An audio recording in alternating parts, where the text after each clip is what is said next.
बिस्मिल्लाहिर्रहमानिर्रहीम। अस्सलामुअलैकुम dear students, मैं हूं प्रोफेसर अज़मत अली और आप देख रहे हैं मेरा चैनल मैथ्स फॉर यू। उम्मीद करता हूं बेटा आप सब खैर आफियत से हैं। आपको ऑपरेशन रिसर्च की क्लास में वेलकम। आज के लेक्चर में हम ऑपरेशन रिसर्च में इस्तेमाल होने वाले दो variables that are very important, slack variable versus to surplus variables, इनके ऊपर डिस्कशन करेंगे। ये दोनों वेरिएबल्स का इस्तेमाल आप अपने पूरे ऑपरेशन रिसर्च में, स्पेशली आपकी ये जो ऑप्टिमाइजेशन प्रॉब्लम हैं इनमें इस्तेमाल करते हैं हम। तो स्लैक वेरिएबल और सरप्लस वेरिएबल ये क्या चीज़ है, इसको मैं पहले थोड़ा सा आपको एक्सप्लेन करता हूँ। ये दोनों वैसे तो इकोनॉमिक्स में ये टर्म्स इस्तेमाल होती हैं। अगर आप इकोनॉमिक्स के स्टूडेंट्स हैं तो आई होप आपको इनका कॉन्सेप्ट ज़्यादा बेहतर पता होगा। एक बिज़नेसमैन, जब अगर सपोज आप बिज़नेसमैन हैं तो आपके पास अपने बिज़नेस के लिए मुख्तलिफ रिसोर्सेज होते हैं, वसाइल। अब सम टाइम ऐसा होता है कि आप अपने अवेलेबल रिसोर्सेज में से कुछ रिसोर्सेज को एक्स्ट्रा इस्तेमाल कर जाते हैं, मतलब इतने रिसोर्सेज नहीं है, उससे ज़्यादा आपने इस्तेमाल कर लिए हैं। ठीक है, अगर ऐसा हो तो इसका मतलब ये चीज़ आपने सरप्लस में चले गया, एक्स्ट्रा चीज़ चले गई है। ठीक है, और सम टाइम ऐसा होता है कि आपके पास जो रिसोर्सेज मौजूद हैं, जो वसाइल मौजूद हैं, वो मुकम्मल इस्तेमाल नहीं होते, उनमें से कुछ बच जाते हैं। ठीक है, वो आते हैं स्लैक की टर्म में। ठीक है, तो एक्चुअली स्लैक वेरिएबल्स क्या हैं? Slack variable represent the unused resources. ठीक है, आसान सी दोनों की डेफिनेशन आपको बताऊंगा सिर्फ दो वर्ड्स में। ठीक है, तो स्लैक वेरिएबल्स क्या है? Slack variables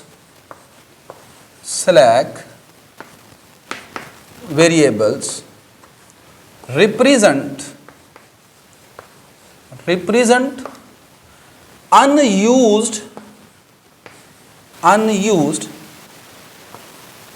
resources, while surplus variables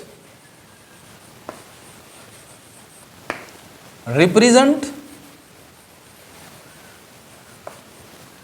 excess of resources,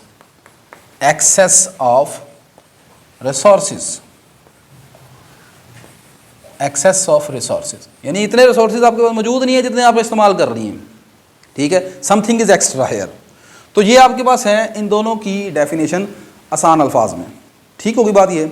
अच्छा, अब इनको मैथमेटिकली हम किस तरह करते हैं, और ये एक्चुअली मैथमेटिक्स में, ऑपरेशन रिसर्च में इनका क्या इस्तेमाल है। In mathematics both variables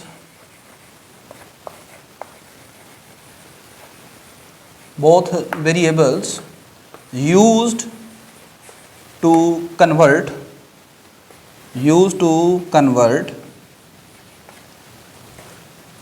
inequalities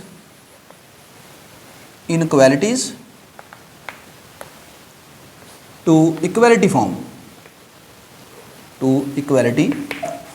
form, मतलब मैथमेटिक्स में या ऑपरेशन रिसर्च में अगर आप बात करें तो ये दोनों वेरिएबल जो हैं आपके पास, इनक्वालिटी जो होती है, कांस्टेंट इनक्वालिटीज़, आपने ऑप्टिमाइजेशन मिनिमाइजेशन के लेक्चर देखे हैं। ठीक है, उसमें less than equal, greater than equal, यानी इनक्वालिटीज़ जो मौजूद हैं उनको इक्वालिटी फॉर्म में बदलने के लिए आप इनका इस्तेमाल करते हैं। मिसाल के तौर पर आप कहते हैं x है स्मॉलर देन इक्वल टू 8। अब अगर इनको मैं रिसोर्सेज की ज़बान में बात करूं तो मेरे पास ये टोटल रिसोर्सेज थे 8 यूनिट के। There are total resources of 8 units and out of these 8 units आपने x यूनिट्स इस्तेमाल किए। आपका x 8 से छोटा है, इसका मतलब कुछ x यूनिट आपने इस्तेमाल कर चुके हैं। अब मैं आपसे पूछता हूं कि आपके पास टोटल रिसोर्सेज 8 यूनिट के हैं, उनमें से x इस्तेमाल हो गए हैं, इसका मतलब कुछ ना कुछ ऐसा है जिनको आप इस्तेमाल करेंगे तो 8 के बराबर आएगा।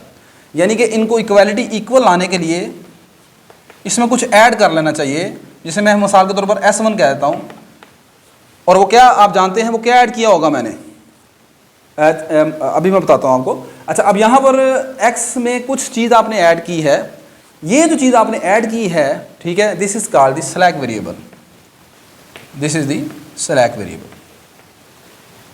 आसान अल्फाज में कहूँ, जब भी आपकी इनइक्वालिटी इस फॉर्म की होगी, लेस देन इक्वल या लेस देन, तो इसे इक्वालिटी फॉर्म में बदलने के लिए जो वेरिएबल ऐड किया जाएगा वो हमेशा स्लैक वेरिएबल होगा, जब भी लेस देन इक्वल या लेस देन का साइन आएगा। ऑन दी अदर हैंड, जब आप कहते हैं कि x बड़ा है या बराबर है 10 से, इसका मतलब आपके टोटल जो रिसोर्सेज थे, टोटल रिसोर्सेज मेरे पास मौजूद हैं 10 यूनिट के, इन 10 में से इसका मतलब मैं x 10 से बड़ा है, इसका मतलब मैं 10 से ज़्यादा इस्तेमाल कर गया हूँ, 10 से एक्स्ट्रा इस्तेमाल कर गया हूँ। अब मैं चाहता हूँ कि दोनों तरफ बराबर करना चाहता हूँ, इसका मतलब है कि x में तो कुछ माइनस करना पड़ेगा, ठीक है, कि ये इक्वालिटी बराबर हो जाए। ये आ गया x minus S1 equal to 10, ठीक है। अभी मैं जानता हूँ, अभी आपके जहन में चल रहा होगा यार इधर प्लस किया है उधर माइनस किया है, वो मैं अभी आपको बताता हूँ ऐसा क्यों है, ठीक है। अभी आपने जो चीज़ें समझनी है वो ये है कि जब भी आपके पास ग्रेटर देन इक्वल का साइन आएगा या ग्रेटर देन आएगा, ऐसी सूरत में जो वेरिएबल आप ऐड करेंगे वो सरप्लस वेरिएबल कहलाएगा। क्या कहलाएगा? सरप्लस वेरिएबल, ठीक है।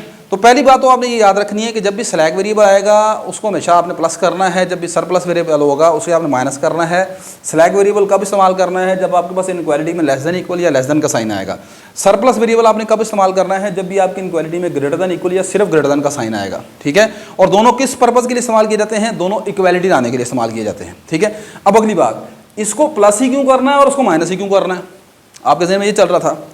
मैं कहता हूँ कि 4 लेस देन है 8 से, अब लेस देन है 8 से, इक्वल तो नहीं होगा यहाँ पर।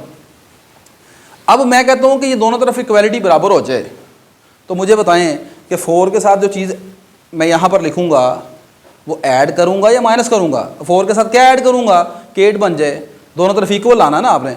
तो आप क्या कहेंगे कि जनाब, मैं कहता हूँ मिसाल के तौर पर 4 के साथ मैंने x ऐड किया है और आंसर 8 बना है, तो x क्या होगा? x आप जानते हैं यहाँ पर 4 के बराबर होगा। तो इक्वालिटी बराबर करने के लिए मुझे क्या करना पड़ेगा? ऐड करना पड़ेगा, माइनस तो नहीं करना पड़ेगा ना, ठीक है। तो कब ऐड किया है? जब आपके पास साइन क्या है? लेस देन का है, ठीक है। बात क्लियर होगी कि नहीं? In case of less than और less than equal sign we will always add a variable that is called the slack variable, ठीक है। तो ये वजह ऐड करने के लिए। इसी तरह जब आप यहाँ पर कहते हैं कि आपके पास 14 ग्रेटर देन है 10 से, अब मुझे बताएं कि मैं दोनों तरफ इक्वालिटी चाहता हूं, तो मुझे बताएं 14 में से कोई नंबर माइनस करना पड़ेगा या प्लस करना पड़ेगा? आप कहेंगे जी बिल्कुल माइनस करना पड़ेगा, क्योंकि यहाँ पर ग्रेटर है, इक्वल लाना है, आपने माइनस करना पड़ेगा। तो मैं कहता हूँ यहाँ पर जो मैं चीज़ माइनस कर लेता हूँ उसका नाम S1 रख लेता हूँ। अब ये हो गया इक्वल। तो अब मुझे बताओ कि S1 की वैल्यू क्या बनेगी? S1 की वैल्यू आप जानते हैं 4 के इक्वल आएगी, ठीक है कि नहीं? तो ये वजह है कि जब आप हमेशा सरप्लस के केस में आएंगे तो आपने सरप्लस में हमेशा उसको माइनस करना है, स्लैक के केस में हमेशा आपने ऐड करना है। स्लैक कब इस्तेमाल किया जाएगा? जब लेस देन इक्वल आएगा। सरप्लस कब इस्तेमाल किया जाएगा? ग्रेटर देन इक्वल आएगा या खाली ग्रेटर देन आएगा, ठीक है। दूसरी बात, slack variable and surplus variable both are non negative variables, ठीक है।